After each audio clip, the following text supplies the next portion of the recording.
Assalamualaikum warahmatullahi wabarakatuh. Selamat datang di podcast Manja. Halo teman-teman, gimana kabarnya kali ini? Semoga sehat selalu dan selalu dalam lindungan Allah Subhanahu wa taala. Oke teman-teman, perkenalkan nama saya Jian Savana sebagai podcaster di podcast perdana Semanja. Nah teman-teman, kali ini kita kedatangan tamu yang sangat spesial yang bisa disebut The Queen of Semanja. Ada yang bisa tebak? Ya, Dr. Anda Hajah Tuti Tuarsi MPD. Assalamualaikum Ibu. Waalaikumsalam warahmatullahi wabarakatuh.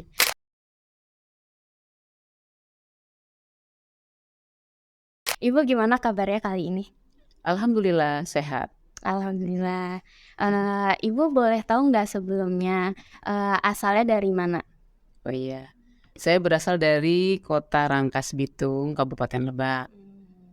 Alhamdulillah sejak 21 November tahun 2021 kemarin saya bertugas di SMA Maja ini. Jadi lumayan jauh ya. Berarti dari Rangkas ke Maja. Kira-kira untuk sampai ke sekolah ini butuh berapa waktu lama? Iya. Perjalanan kalau naik kendaraan sendiri itu kurang lebih 45 menit dari Rangkas Bitung. Jadi saya biasa berangkat paling siang itu jam 6.15 menit. Dan itu bisa sampai ke sekolah jam 7. Insya Allah. Selain di sekolah, Ibu punya kesibukan di luar sekolah nggak? Kira-kira apa? Ya, kesibukan di luar sekolah yang jelas kan sebagai seorang ibu ya. Iya, sebagai ibu rumah tangga. Alhamdulillah saya dikaruniai anak 5 orang, tapi yang ada sekarang 4 orang. Alhamdulillah 2 orang sudah selesai kuliah di perguruan tinggi ya, S1 dengan S2-nya. Yang 2 masih. Kemudian sebagai seorang istri tentunya ada lagi aktivitas yang lain ya. Saya juga aktif di organisasi profesi, di antaranya PGRI Kabupaten Lebak, kemudian di organisasi kemasyarakatan, di gabungan organisasi wanita. Nah kalau sebagai seorang istri, saya sebagai anggota Dharma Wanita Persatuan juga Kabupaten Lebak, sekaligus juga pengurus di Dharma Wanita Persatuan Kabupaten Lebak. Jadi itulah di luar profesi sebagai guru ya, sebagai pendidik, sekaligus juga alhamdulillah sekarang sebagai kepala sekolah. Ada profesi lain atau ada aktivitas yang lain ya. Jadi selain di organisasi Dharma Wanita, organisasi profesi juga ada di organisasi kemasyarakatan. Jadi lumayan sibuk ya, udah sibuk banget itu ya Bu. Iya, lumayan. Tapi bisa ya ngebagi-bagi waktu. Ya itulah kita perlu ya ada manajemen waktu. Insya Allah sih kalau kita bisa membagi waktu, tentunya ada skala prioritas ya. Ketika kita melaksanakan profesi kita, dilaksanakan semaksimal mungkin. Kan kita sepertiga ya, 8 jam kita ada di sekolah, itu berarti sepertiga dari hari kita gunakan untuk melaksanakan tugas profesi. Yang 2/3 kan masih ada ya, waktu yang lain. Nah disinilah mungkin kita dituntut untuk bagaimana memanage waktu itu, sehingga waktu itu bermanfaat untuk hidup kita. Nih ngomong-ngomong kehidupan nih ya Bu ya, boleh diceritakan nggak Bu dari riwayat hidup Ibu dari mulai SD sampai menjadi kepala sekolah di SMA Negeri 1 Manja ini? Waduh, kalau ceritanya dipanjang ya. Boleh apa dong?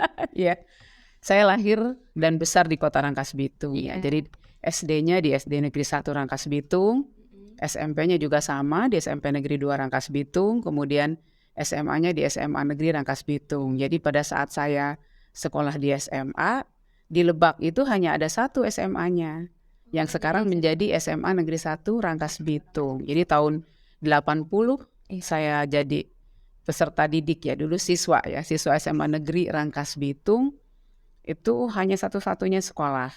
Dan ada sekolah SMA juga, itu sekolah swasta ya, ada SMA PGRI. Jadi kalau yang tidak diterima di SMA Negeri 1, SMA Negeri Rangkas Bitung waktu itu diterima masuk ke SMA PGRI. Jadi lumayan ya, Saat itu hanya ada satu-satunya SMA negeri. Kemudian setelah lulus dari SMA negeri, saya melanjutkan ke IKIP Jakarta. Ya, makanya sekarang kenapa jadi guru ya? Ya, karena waktu itu sebenarnya sih ada 3 pilihan ya. Saya waktu itu ada 3 opsi ya. Ketika lulus SMA, pertama saya ingin juga masuk ke Fakultas Hukum Universitas Indonesia. Ya. Itu cita-cita yang pertama. Yang kedua, saya ingin juga menjadi akuntan. Sehingga waktu itu saya ikut tes di Sekolah Tinggi Akuntansi Negara STAN yang sekarang ya. Kemudian itu yang terakhir, pilihan ketiga. Opsi yang ketiga, saya masuk ikut tes di IKIP Jakarta. Waktu itu namanya Perintis 4. Dan alhamdulillah diterima di IKIP Jakarta tahun 83. Sampai dengan akhir 87. Jadi 88 awal saya wisuda dari S1 ya, jurusan PMP Hukum waktu itu namanya. Sekarang mungkin PKN ya, PMPKN. Kemudian S2-nya lanjut di tahun 2007 sampai 2009. Dan kalau misalnya perjalanan ya sebenarnya sih besar di Kota Rangkas Bitung, mengabdi di Kota Rangkas Bitung, kemudian sebagai kepala sekolah alhamdulillah bisa keliling kecamatan ya, dari mulai sebagai guru pertama sebagai guru di negeri DPK di SMA PGRI Rangkas Bitung itu mulai tahun 1989 sampai dengan ya lumayan ya tahun 97. Jadi 8 tahun belum lahir kan? Pasti belum lahir. Kemudian dari tahun 89 sampai 97, tahun 97 saya mutasi ke SMA Negeri 3 Rangkas Bitung. Jadi guru masih sebagai guru ya. Dari mulai 97 sampai 2007. Kemudian tahun 2006 alhamdulillah ikut seleksi guru prestasi dan jadi juara di Kabupaten Lebak. Kemudian mewakili Lebak ke provinsi. Tapi di provinsi hanya berhasil ke urutan ketiga. Guru prestasi ya tahun 2006. Kemudian tahun 2006 juga saya ikut seleksi calon kepala sekolah gitu ya. Alhamdulillah tahun 2007 diangkat sebagai kepala SMA Negeri 1 Cibadak. Itu iya, pertama kepala sekolah di SMA 1 Cibadak. Itu tahun 2007 ya. Diangkat langsung oleh Pak Mulyadi Jayabaya, Bupati kita ya, Bupati Lebak. Terus sampai dengan tahun 2015 saya tugas di SMA 1 Warung Gunung mulai tahun 2015 sampai dengan 2021. Nah alhamdulillah tahun 2021 saya mutasi sesuai dengan SK Pak Wahidin Halim ya, gubernur kita.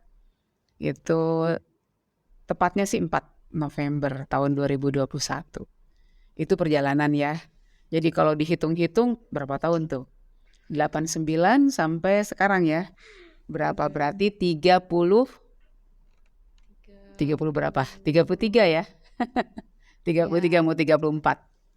Jadi 1 Maret itu saya masa kerja sebagai pegawai negeri ya. Dalam hal ini sekarang namanya ASN. Itu 34 tahun.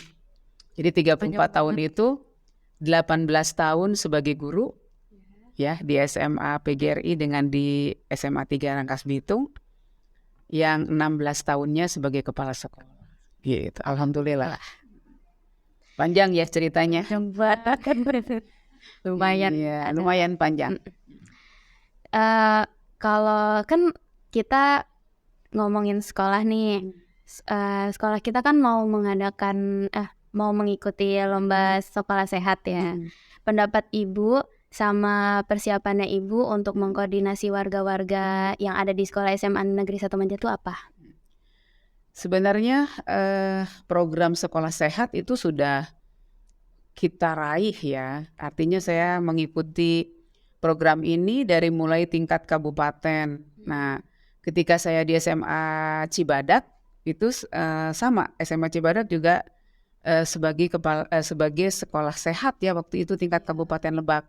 Dan sebenarnya ini sama dengan di Maja ya, SMA Maja juga sebagai sekolah sehat juga tahun 2009. Nah, Jelas kan, sebenarnya sih kalau dilihat persiapan, harusnya kan, tidak mesti harus disiapkan jauh-jauh hari ya. Karena Benar. kan konsep sekolah sehat itu memang harus Harus ada. dilakukan oleh setiap sekolah sebenarnya ya. Kenapa? Karena sekolah ini adalah sebagai lembaga untuk tempat proses pendidikan. Di antaranya juga adalah pendidikan tentang kesehatan gitu ya. Jadi sebenarnya kalau konsep sekolah sehat ini sebenarnya harus dimiliki oleh semua sekolah. Namun karena ini juga dilombakan, artinya kita harus mempersiapkannya secara administrasi, kemudian persiapan yang berkenaan dengan juga real di lapangan ya. Artinya sarana prasarana yang ada juga harus kita siapkan gitu. Jadi yang pertama kita lakukan setelah kita proses akreditasi ya, alhamdulillah tuh setelah kita akreditasi pada bulan Oktober kemarin ya, tahun 2022, alhamdulillah kan SMA Maje sebagai salah satu sekolah SMA di Lebak, alhamdulillah sekarang yang tadinya akreditasinya masih B, sekarang sudah A. Walaupun hanya A kurus katanya gitu ya. Nah mudah-mudahan nanti 5 tahun ke depannya lagi itu bisa ditingkatkan. Nah ya sekarang ini dengan adanya lomba sekolah sehat sebenarnya setelah kita akreditasi itu tidak terlalu banyak yang harus kita siapkan. Tapi tetap kan yang namanya sebuah lomba, kita secara administrasi harus mempersiapkan ini. Karena kalau lomba sekolah sehat kan tidak hanya sekolah itu sendiri ya, yang berdiri sendiri, tapi juga kita melakukan koordinasi dengan lembaga atau badan lain yang terkait ya. Di antaranya kan kita harus kerjasama dengan puskesmas. Nah karena kita ada di Kecamatan Maja, kita kerjasama dan koordinasi dengan puskesmas Maja. Kemudian tidak hanya itu, kita juga harus koordinasi dengan Dinas Kesehatan Kabupaten Lebak gitu. Karena dengan penetapan SMA Maja mewakili SMA Lebak, berarti itu juga harus koordinasi dengan Dinas Kesehatan Kabupaten gitu ya. Dan alhamdulillah kita sudah melakukan koordinasi itu dan kemarin juga sudah ada peninjauan ya dari tim lomba sekolah sehat tingkat kabupatennya. Kemudian kita juga koordinasi dengan lingkungan hidup. Nah, lingkungan hidup itu penting untuk melihat bagaimana sekolah kita aman dan sehat ya, sehat terutama ya. Dari segi polusi, misalnya ada polusi udara kan gitu ya. Atau mungkin ada polusi zat-zat kimia yang membahayakan. Karena kan di sekolah itu ada anak-anak ya. Anak-anak yang menjadi warga sekolah dan itu di situ kan 8 jam kita kan di sekolah ya. Luar biasa gitu. Jadi kalau misalnya lingkungannya kurang sehat gitu, ini juga akan berdampak gitu kan. Karena kalau kesehatan itu dampaknya kepada nanti kualitas manusianya ya, kualitas orangnya kan. Kalau misalnya dia banyak yang sakit, ini gimana mau berprestasi kan gitu ya. Iya gitu. Terus kita juga koordinasi dengan Badan Penanggulangan Bencana. Nah ini juga penting ya karena di sekolah sehat itu harus ada konsep juga sekolah aman. Aman gitu ya. Ada juga mungkin ada sekolah ramah anak gitu ya dan sekolah-sekolah yang lainnya. Nah untuk sekarang ini kita mempersiapkan untuk lomba sekolah sehat. Nah setelah itu kita juga sebelumnya dibentuk tim untuk bagaimana tim ini mempersiapkan hal-hal yang memang menjadi barometer ya atau ukuran untuk konsep sekolah sehat gitu ya. Jadi ada panitia pelaksana lah gitu ya, seperti panitia pelaksana atau teamwork untuk mempersiapkan lomba ini. Karena kan yang namanya lomba kan banyak hal yang harus kita siapkan, di antaranya juga administrasi kan gitu ya. Kemudian dokumentasi, karena kan konsep sekolah sehat itu diantaranya yang pertama ada unsur pendidikan kesehatan. Nah pendidikan kesehatan itu misalnya apa? Misalnya sosialisasi tentang hidup sehat untuk peserta didik gitu. Termasuk juga sosialisasi misalnya untuk kesehatan itu untuk seluruh warga sekolah. Nah kalau untuk peserta didik juga misalnya kita nanti kegiatan mengenal makanan sehat. Nah itu. Kemudian juga ada juga nanti harus ada kantin sehat, ada toilet bersih kan gitu ya. Kemudian lingkungan kita juga sehat, tidak ada sampah kan gitu ya. Jadi banyak sebenarnya yang harus kita siapkan. Jadi selain pendidikan kesehatannya, juga nanti mungkin ada pelayanan kesehatannya. Nah, sekarang yang sudah dilakukan apa misalnya tuh pelayanan kesehatan untuk peserta didik putri. Contohnya yang udah dilaksanakan oleh puskesmas misalnya apa tuh yang kemarin? Yang pil tambah darah itu ya, minum pil tambah darah. Ya itu juga termasuk bentuk pelayanan kesehatan. Terus kemudian yang kemarin kita laksanakan juga ya dari puskesmas itu ada sosialisasi tentang bahaya HIV, AIDS ya. Terus apalagi tuh reproduksi sehat ya. Terus tentang juga kemarin kan kita dengan adanya pandemi COVID-19 kan di sekolah juga kita ditata juga untuk ada tempat cuci tangan kan gitu seperti itu. Nah, nanti juga ada program itu yang akan kita laksanakan sarapan ya. Sarapan bersama. Nah, gitu. Nah, di sarapan bersama itu nanti akan kita sosialisasikan tentang makanan sehat. Ya, kan anak-anak udah tahu belum makanan sehat nih? Udah. Kira-kira teman-teman kamu udah pada tahu belum nih? Tahu ya? Udah Nah, pada jadi tahu. makanan sehat itu sebenarnya kan makanan yang sekarang ini kalau dulu zamannya saya 4 sehat 5 sempurna. Nah, sekarang ini sebenarnya bukan itu ya, konsepnya gizi seimbang gitu ya. Jadi konsep gizi seimbang di mana di piring nasi kita itu harus ada nasi kan yang karbohidratnya ya. Jadi seimbang antara karbohidrat, protein, lemak gitu ya dari nabati, hewani kan gitu ya. Yang sekarang ini kan harus diketahui itu oleh anak-anak ya. Jadi di nanti kita sarapan bersama itu ada juga nanti pendidikan kesehatannya. Itu diantaranya anak bisa mengetahui makanan apa sih yang baik untuk tubuhnya. Itu makanan sehat itu ya, gizi seimbang kan gitu tuh. Jadi banyak yang harus kita siapkan. Tadi ya membentuk juga tim, kemudian yang terpenting adalah sebenarnya di konsep lomba sekolah sehat itu bagaimana kita membiasakan ya warga sekolah untuk hidup sehat. Gitu ya. Di antaranya kan misalnya ya ada anak-anak itu tugas piket. Kenapa sih sudah tugas piket ya? Karena kita harus selalu bersih ya ruangan tempat belajar kan gitu ya. Biar lebih nyaman. Iya, nyapu, ngepel katanya gitu ya dan sebagainya gitu. Nanti juga ada sarapan bersama. Nah, itu sarapan bersama mungkin juga ada sikat gigi. Ya, sikat gigi bersama. Ya maksudnya sih, pasti kan kalau sikat gigi udah pada sikat gigi semua ya di rumah ya. Nah itu juga sikat gigi juga salah satu bentuk pendidikan kesehatan ya, gimana kita harus merawat gigi kita gitu kan. Nah seperti itu. Jadi banyak sih yang harus dilaksanakan. Yang dipersiapkan kan diantaranya itu ya. Kemudian setelah kita membentuk tim, juga kita istilahnya apa tuh? Menghimbau kan gitu ya, menghimbau, kemudian memotivasi juga peserta didik untuk turut serta di dalamnya. Karena yang terpenting kan ini membiasakan ya warga sekolah untuk hidup sehat tadi gitu ya. Jadi di sini juga kita ada proses pembiasaan seperti misalnya untuk memelihara lingkungan kita ada kerja bakti ya. Iya. Ya setiap per tiga minggu ya, 3 minggu sekali kan kita ada kerja bakti.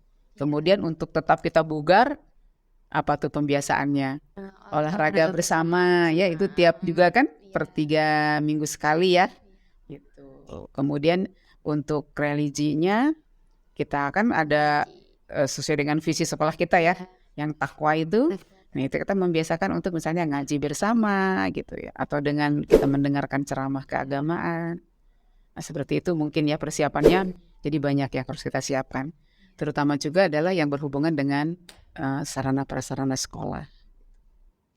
Ibu tadi kan menyinggung akreditasi. Menurut Ibu seberapa penting sih akreditasi di tiap sekolah? Oh penting sekali ya, karena ini kaitannya kalau akreditasi mungkin kan berhubungan dengan penilaian ya. Jadi sekolah kita dinilai oleh lembaga di luar sekolah. Gitu. Jadi kita dinilai oleh orang lain. Kalau nilai sendiri kan pasti inginnya bagus aja ya. Iya Kak? Iya kan? Iya. Jadi kalau misalnya kita istilahnya ngenilai sendiri kan ingin yang bagus pasti. Nah itu juga sebagai sekaligus juga pengakuan. Jadi adanya pengakuan dari institusi atau lembaga lain tentang sekolah kita gitu ya. Dan pengakuan ini penting kan kita peroleh gitu. Yaitu dengan kita nanti ada sertifikat kan akreditasi gitu. Ini penting. Kemudian seberapa pentingnya, penting juga untuk nanti kesempatan ini alumni atau lulusan SMA Maja untuk bisa diterima di perguruan tinggi negeri ya gitu kan, bener nggak? Iya kan? Peluangnya lebih banyak. Iya, jadi minimal jumlah yang diterima di perguruan tinggi ketika akreditasi kita masih B kan persentasenya lebih sedikit. Iya. Nah kalau kita A itu kita punya kesempatan sebesar 40%. Jadi teman-teman kamu tuh yang udah lulus punya kesempatan yang lebih luas gitu ya. Dan alhamdulillah sekarang ini udah ini oleh kakak-kakak kamu yang sekarang kelas 12 ya. Jadi ada untuk IPA-nya alhamdulillah tuh bahkan lebih ya dari kuota. Walaupun untuk IPS masih kurang. Tapi ini juga peluang kan. Jadi kalau kemarin kita hanya berapa persen, sekarang sudah 40%. Jadi kurang lebih kan 93 ya sekarang. Yang dari 230 kan untuk diterima di perguruan tinggi negeri tanpa tes. Jadi kita punya kesempatannya yang lebih luas lagi, lebih banyak lagi. Terus kan sekolah kita udah jadi A nih akreditasinya. Target sama harapan Ibu ke depannya untuk SMA Negeri 1 Maja itu apa? Targetnya tentunya kita lebih baik lagi ya, lebih berkualitas lagi, terutama mutu lulusan. Itu yang terpentingnya. Mutu lulusannya harus lebih berkualitas. Kemudian yang terpenting lagi kan sekarang kita angka melanjutkan masih rendah. Nah, saya ingin ke depannya angka melanjutkan anak-anak SMA Maja itu lebih meningkat lagi. Lebih banyak lagi yang diterima di perguruan tinggi negeri, lebih banyak lagi anak-anak yang kuliah gitu ya. Ke jenjang pendidikan tinggi, tidak hanya sekolah-sekolah atau perguruan tinggi negeri, tapi juga mungkin di perguruan tinggi swasta. Tidak hanya yang ada di Indonesia, tapi juga di luar negeri kan gitu. Ya boleh kan kuliah ke luar negeri ya? Iya enggak? Iya itu kan harapan saya kan gitu. Dan yang terpenting lagi adalah kita bisa juga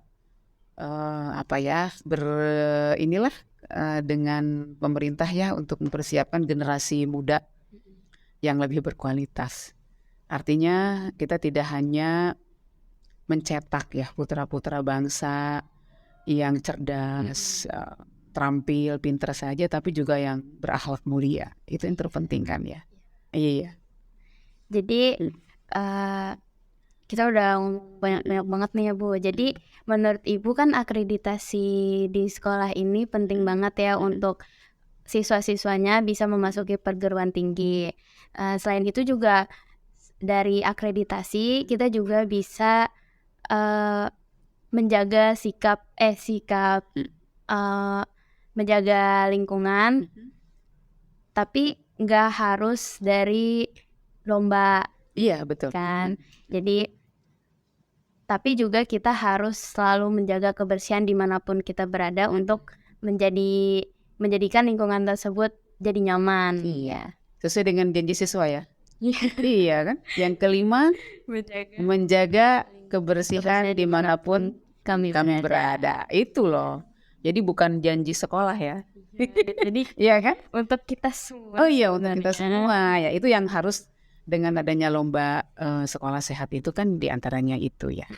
Jadi janjinya itu ditagih lah janjinya.